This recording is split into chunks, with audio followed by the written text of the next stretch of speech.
Abramos, irmãos, em Atos, capítulo 19. Leremos os primeiros 7 versículos. Atos dos Apóstolos, capítulo 19. Vamos dar sequência ao estudo, à exposição desse livro.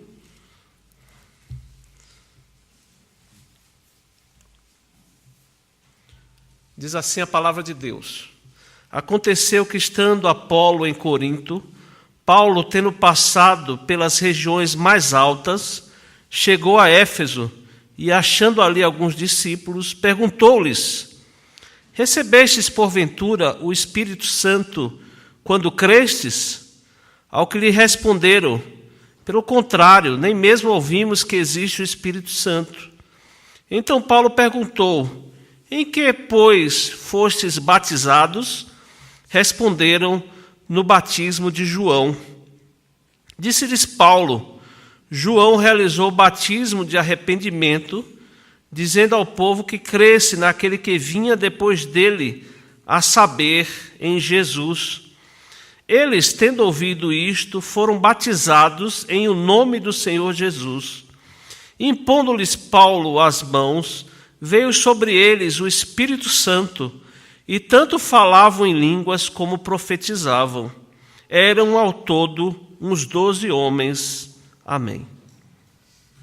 Irmãos, como eu disse, nós vamos dar continuidade à exposição desse livro, esse livro histórico, Atos dos Apóstolos. E dificilmente um pastor escolheria esse texto bíblico para pregar, a não ser se estivesse na nossa posição, que é dar sequência a todo o livro de Atos dos Apóstolos, versículo por versículo. Eu digo isso porque esse é um texto bastante controverso.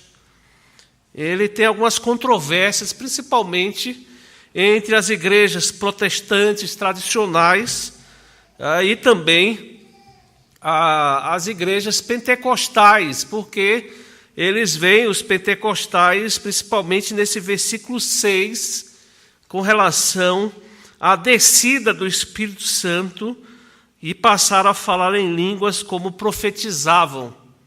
Mas como nós temos essa obrigação diante dos irmãos da igreja de falar sequencialmente, versículo por versículo, dando sequência a esse livro, nós vamos então estudar nesta manhã esses 7 versículos. A palavra de Deus diz que nós devemos pregar todo o conselho de Deus, toda a Bíblia, procurar, buscar entendê-la, pregar todo o conselho de Deus. Aqui, irmãos, nós estamos tratando da terceira viagem missionária do apóstolo Paulo.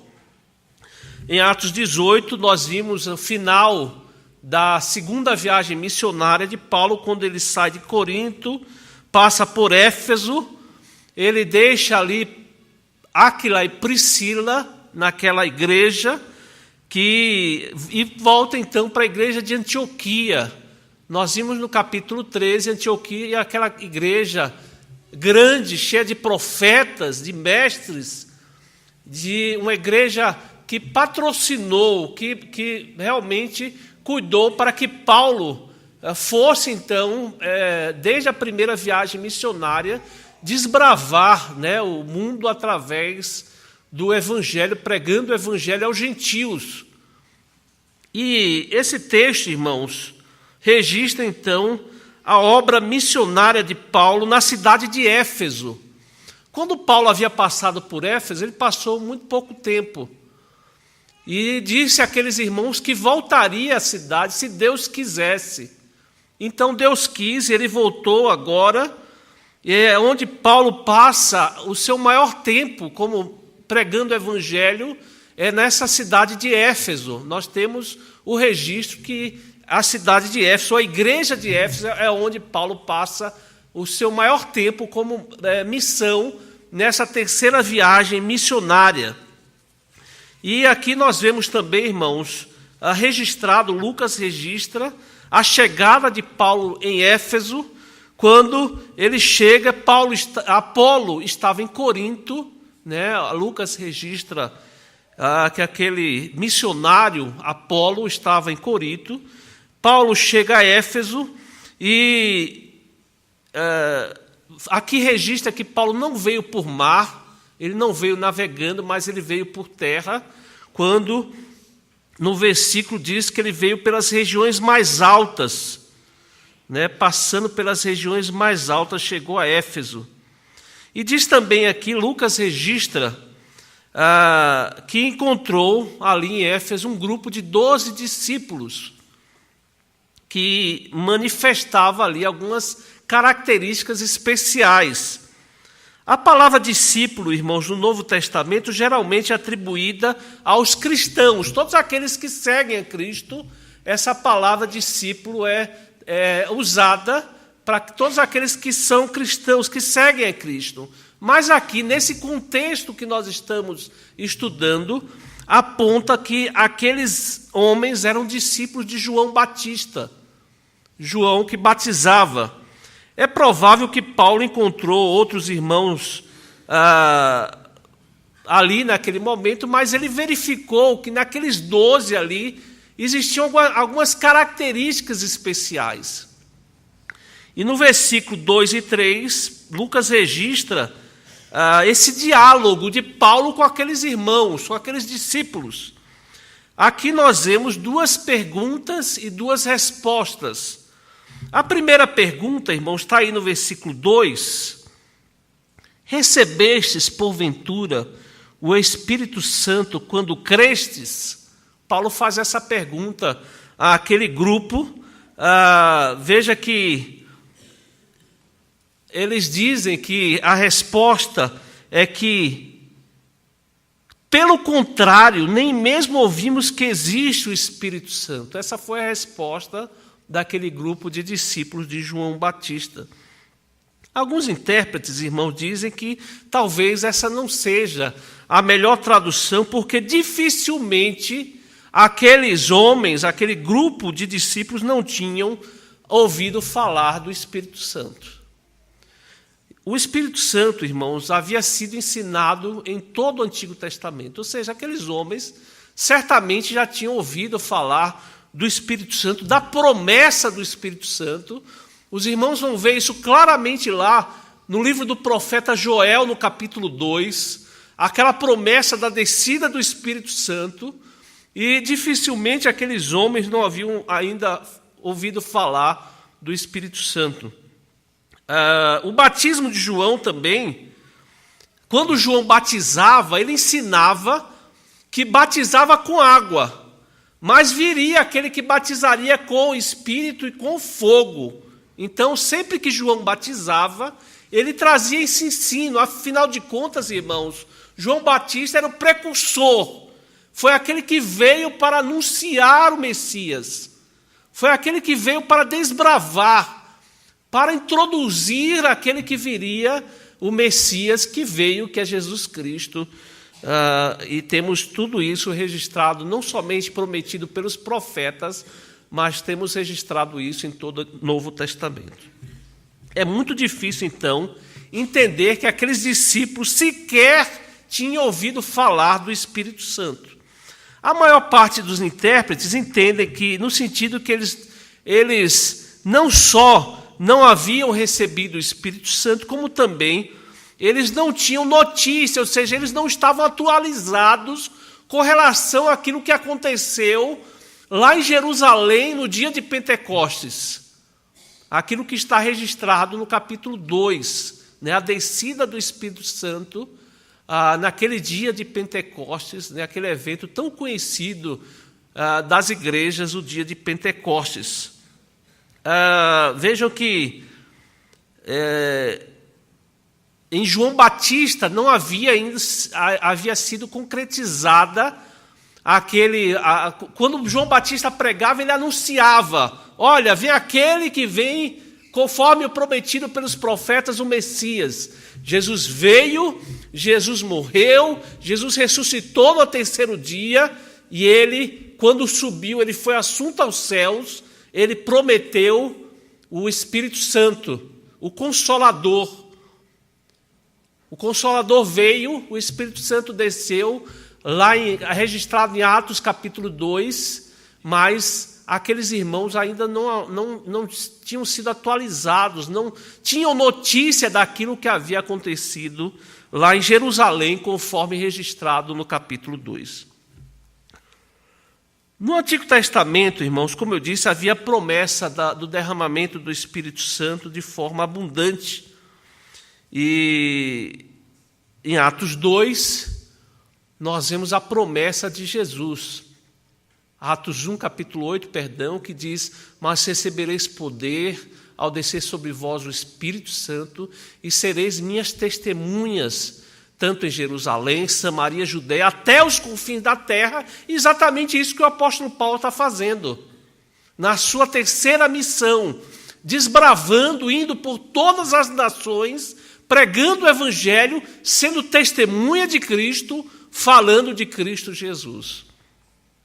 A segunda pergunta, irmãos, está aí no versículo 3. Então Paulo perguntou: em que, pois, fostes batizados? E aí também está a terceira resposta, a segunda resposta, quando eles dizem: no batismo de João. Irmãos, depois disso, depois desse diálogo de Paulo com aqueles discípulos, nós vemos algumas providências do apóstolo Paulo. Quais foram essas providências do apóstolo Paulo, depois de ter consciência daquelas respostas, daquela situação daqueles irmãos? Nós vemos aí, a partir do versículo 4, algumas providências do apóstolo Paulo. A primeira providência foi instruir aqueles discípulos acerca do propósito do batismo de João. Quando João batizava, qual era o propósito dele? Vejam aí no versículo 4. Disse-lhes Paulo: João realizou o batismo de arrependimento. Esse era o propósito, ou seja, João, quando batizava, ele estava ali na sua missão de ser o precursor, de introduzir aquele que viria, o Messias. Então ele estava ali preparando aquelas pessoas para receber a Jesus Cristo como Senhor e Salvador das suas vidas. Então, a primeira providência aqui do apóstolo Paulo, ele esclarece, porque eles estavam atrasados, eles não estavam atualizados com relação à obra de Cristo, a obra de salvação em Cristo Jesus e do batismo de Jesus Cristo também, o batismo que nós conheceríamos depois daquele período de João Batista. No versículo 4, nós vemos ainda a segunda providência do apóstolo Paulo. O que parece, irmãos, é que aqueles discípulos não conheciam a identidade, quem era o Messias ainda. Eles não conheciam, eles não estavam atualizados com relação a Jesus, aquele que viria depois de João Batista e que batizaria com Espírito e com fogo, com Espírito Santo e com fogo. A segunda providência, então, do apóstolo Paulo foi batizá-los. Paulo batiza aqueles discípulos.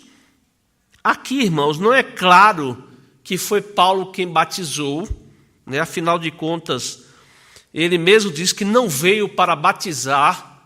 Ele registra isso numa das suas cartas aos Coríntios, mas diz o texto que eles foram batizados em nome do Senhor Jesus, está aí no versículo 5. Aqui, irmãos, está de modo sucinto, mas nós sabemos, todo o contexto, toda a lição da Bíblia, todo o ensinamento da Bíblia é que o batismo ele deve ser feito em nome do Pai, do Filho e do Espírito Santo. No versículo 6, nós vemos a terceira providência do apóstolo Paulo. Foi impor as mãos sobre aqueles discípulos, de tal maneira, como resultado daquilo, veio sobre eles o Espírito Santo, e diz o texto que tanto falavam em línguas como profetizavam. Esse é o que o texto nos informa. Em outras palavras, acontece aqui, irmãos, aquilo que aconteceu ali no dia de Pentecostes, aquilo que aconteceu em Samaria e aquilo que aconteceu lá em Atos 10, na casa de Cornélio, quando oficialmente, de forma oficial, os gentios, eles são aceitos na igreja de Cristo Jesus. Irmãos, esse é o relato que Lucas faz de forma sucinta, né? Em 7 versículos, ele informa todas essas coisas, todos esses acontecimentos, a chegada de Paulo em Éfeso, o diálogo de Paulo com aqueles discípulos, aquele grupo de 12 discípulos, e das providências que Paulo tomou em consequência do diálogo que ele manteve com aqueles discípulos que estavam na cidade de Éfeso.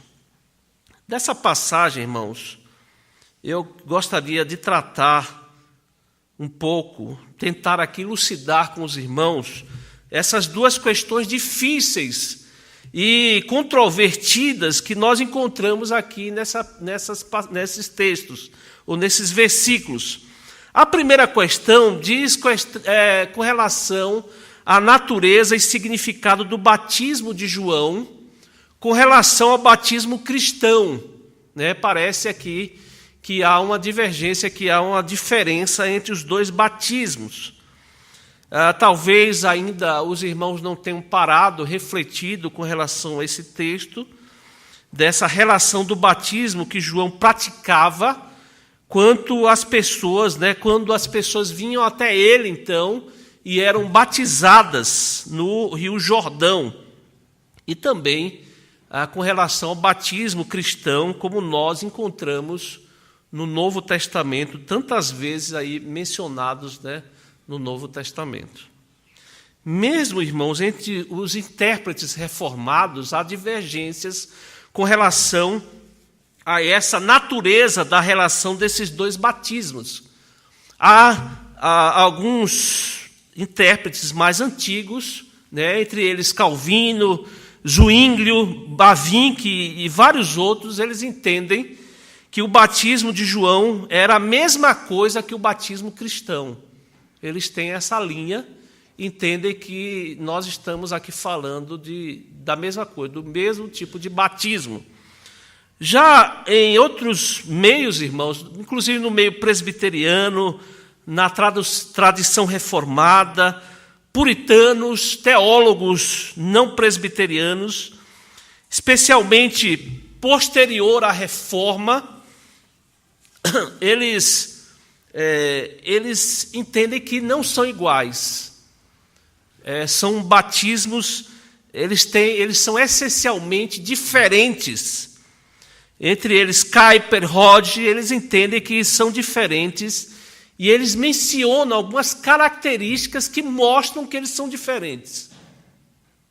O primeiro argumento desses intérpretes é o fato, a percepção que João Batista pertencia ainda à antiga dispensação. Para esses estudiosos, João Batista ele pertencia ainda àquela linhagem dos profetas da antiga dispensação. Segundo esses intérpretes, irmãos, João Batista ele era da antiga dispensação. Os irmãos sabem que houve aquele período de 400 anos, segundo onde nós vemos ali o silêncio do Senhor. Nós não vemos o registro de profetas durante esse período, e depois, então, ainda na antiga dispensação, segundo esses intérpretes, apareceu João Batista pregando o batismo de arrependimento, como profeta, anunciando a vinda eminente de Jesus, ainda, como diz a palavra de Deus, no espírito de Elias. Então, esse é um dos argumentos desses homens, de que João Batista ele pertencia ainda à antiga dispensação. Ele pertencia ainda àquela linhagem dos profetas antigos, entre eles Isaías, Jeremias e outros que nós conhecemos. Outro argumento desses intérpretes é que antes do derramamento do Espírito Santo, a igreja ainda existia de forma antiga. Ou seja, eles entendem que a igreja cristã ela surge, ou ela fica muito bem caracterizada a partir do dia de Pentecostes, a partir do derramamento do Espírito Santo. nessa nova forma, né, como igreja cristã. Então, não poderíamos falar do batismo cristão antes daquele momento, daquele acontecimento no dia de Pentecostes.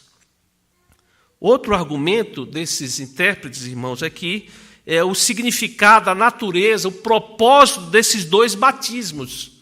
Para eles, é bem diferente o propósito, a natureza desses dois batismos.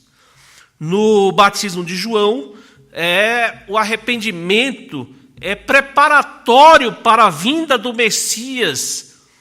Não é um rito de iniciação, como é o caso do nosso batismo, que marca ali oficialmente o início do membro na igreja de Cristo, dessa igreja visível, né? Dessa igreja que nós vemos, dessa igreja que nós participamos.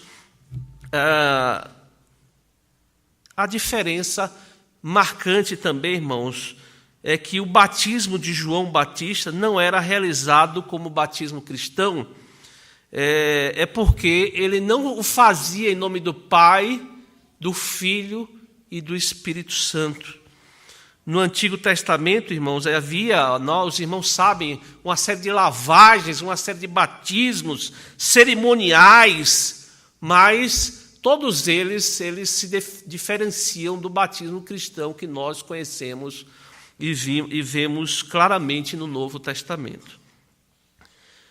E um argumento, talvez seja o mais forte que nós encontramos aqui, irmãos, essa passagem, né, que nós temos em Atos dos Apóstolos, que mostra essa evidência que são diferentes o batismo. Porque senão, irmãos, Paulo não batizaria de novo. Ou batizaria, né, porque é importante que os irmãos saibam que na nossa igreja, na igreja presbiteriana, nós não reconhecemos o termo rebatismo. Nós não reconhecemos esse termo. Rebatismo é como se você fosse batizado de novo, mas nós não reconhecemos esse termo, irmãos. Nós entendemos como batismo. Se houve, por exemplo, pessoas que vêm de outras religiões que nós não reconhecemos como genuinamente evangélicas, nós não rebatizamos. Nós batizamos, porque cremos que o batismo que nós realizamos é o batismo que deve ser realizado. Então, nós não reconhecemos, na nossa igreja não se reconhece esse termo rebatismo, mas nós batizamos. Então, aqui é uma passagem que mostra claramente que são dois batismos, porque senão Paulo não batizaria aqueles discípulos, né? Não havia necessidade de outro batismo, como Paulo fez aqui nesse texto bíblico que nós estamos considerando. A segunda questão, também controvertida, que nós encontramos aqui nesse texto, irmãos, é a natureza dessa vinda do Espírito Santo sobre aqueles irmãos. Está aí no versículo 6, e impondo-lhes Paulo as mãos, veio sobre eles o Espírito Santo, e tanto falavam em línguas como profetizavam.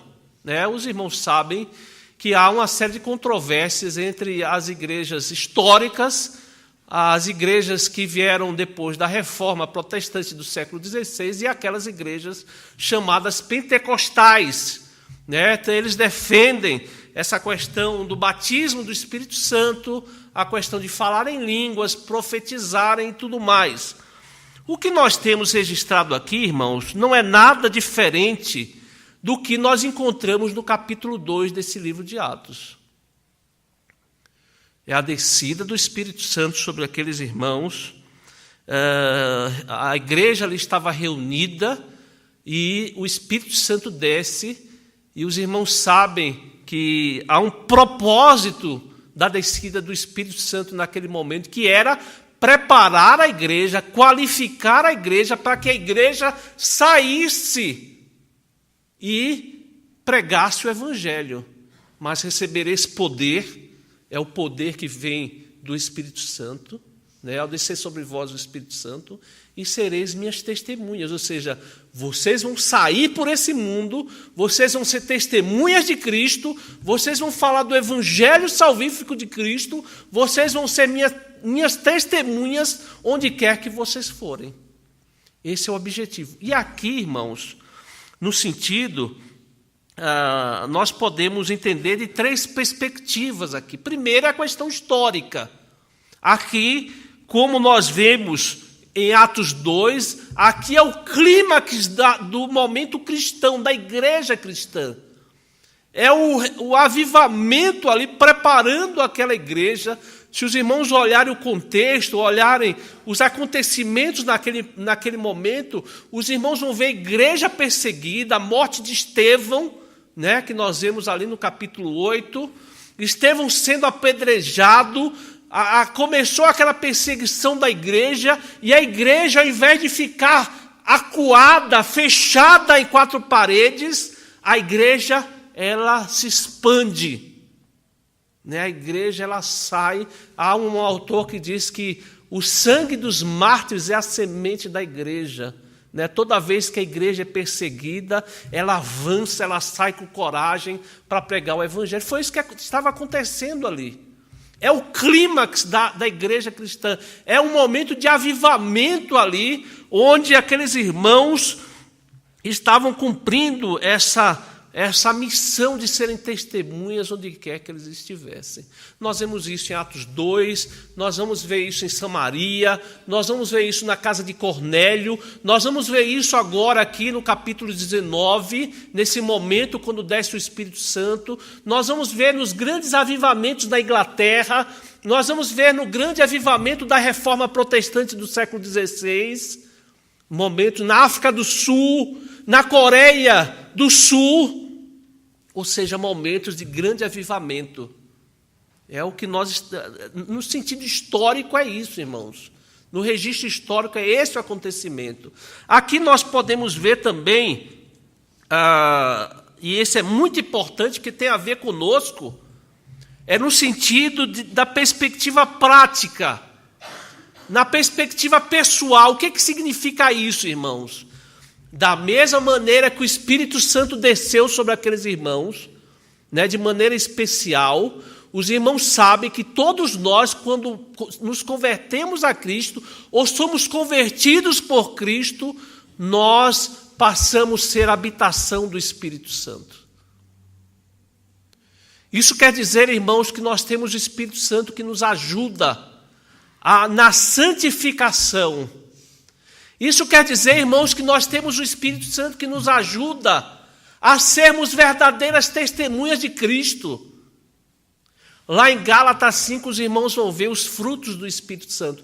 Sabe o que significa isso de maneira prática? É que nós, sendo a habitação do Espírito Santo, nós mostramos o fruto do Espírito Santo em nós. Os frutos do Espírito Santo, o amor, a paciência, a longanimidade, essa transformação, irmãos, que acontece na nossa vida, essa santificação que é feita de forma gradual na nossa vida, cada vez mais vamos ficando maduros espiritualmente. O próprio apóstolo Paulo, missionário, ele sempre nas suas cartas, ele nos exorta: crescei, santificai-vos, enchei-vos do Espírito Santo. A todo momento o apóstolo Paulo está nos exortando para que nós busquemos a santificação com temor e tremor. Para que a cada dia, irmãos, esse desenvolvimento na nossa vida seja claro. Os frutos do Espírito Santo. E esse mesmo Espírito Santo, irmãos, que capacitou aqueles irmãos a serem testemunhas em Jerusalém, Samaria, Judéia, até os confins da terra, é o mesmo Espírito Santo que habita em nós, irmãos. É o mesmo Espírito Santo que habita em nós. A Bíblia diz que o mesmo Espírito Santo que levantou Jesus dos mortos é o mesmo Espírito Santo que habita em nós, irmãos. O que nós devemos fazer, irmãos, é usar de todos os meios de graça que o Senhor nos proporciona para que nós cresçamos, para que nós nos santifiquemos a cada dia, busquemos a santificação, sem a qual ninguém verá o Senhor. Sem a qual ninguém verá o Senhor.